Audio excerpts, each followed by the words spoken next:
छत्रपती संभाजीनगरातून एक मोठी बातमी समोर येत आहे. येथील कपड्याच्या दुकानाला भीषण आग लागली असून यामध्ये दुकानाच्या वरच्या मजल्यावर राहणाऱ्या 7 जणांचा गुदमरून मृत्यू झाल्याची माहिती मिळत आहे. मृतांमध्ये 3 महिला आणि 2 मुलांचा देखील समावेश आहे. ही घटना पहाटे 4 वाजण्याच्या सुमारास घडली आहे. हे कपड्याचं दुकान छावणी दाना बाजार गल्लीतील महावीर जैन मंदिराच्या बाजूला आहे. दरम्यान या घटनेची माहिती मिळताच पोलिसांसह अग्निशमन दलानं तात्काळ घटनास्थळी धाव घेतली. मात्र तोपर्यंत 7 जणांचा दुर्दैवी मृत्यू झाला होता.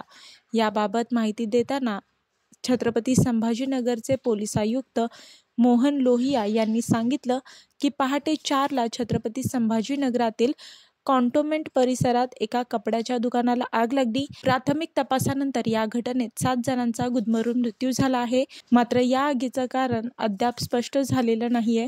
सध्या पुढील तपास सुरू आहे. मी वर्षा काटेकर, योद्धा न्यूज, नवी मुंबई.